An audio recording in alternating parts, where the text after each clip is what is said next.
He kind of looked like he had given up, kind of resigned to the fact that no one's gonna come. My partner and I were actually on the way to the store, and I happened to see him lying below the telephone pole. He was just super still.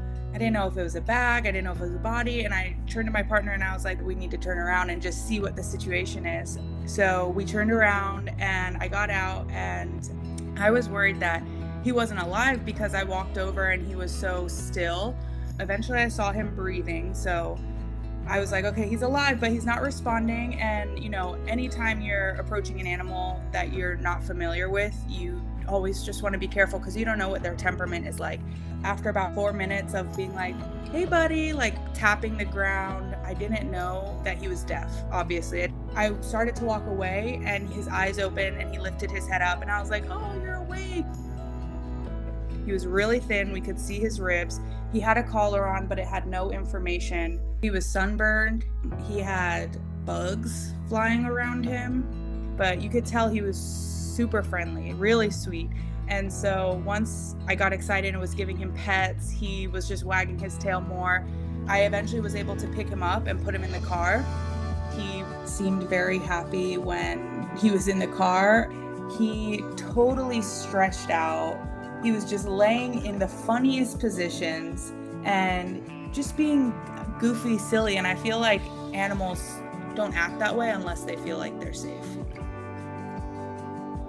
I do hope and think that animals can kind of sense like there is a safe aura, there's no aggression, there's no threat here. And I hope that I gave that off and that enabled him to be friendly.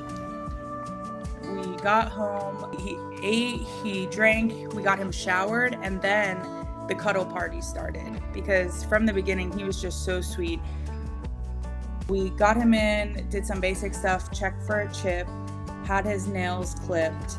We did some of the basic like flea and tick meds. And then once we confirmed there was no chip, we went really hard on basically advertise him out on social media. We put him on Nextdoor, just in case there was a family who lost him, even if he wasn't chipped. We put him out in there, we put him on Instagram and TikTok, and I feel really lucky that his story went viral because that was part of how he ended up finding his forever home, and he was adopted probably 3 weeks after we found him.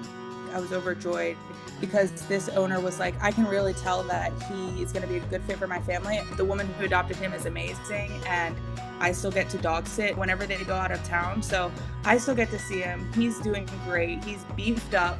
He's healthy, happy, and it's honestly like the best feeling and the best ending to this situation possible. He's just a ball of joy and energy and love.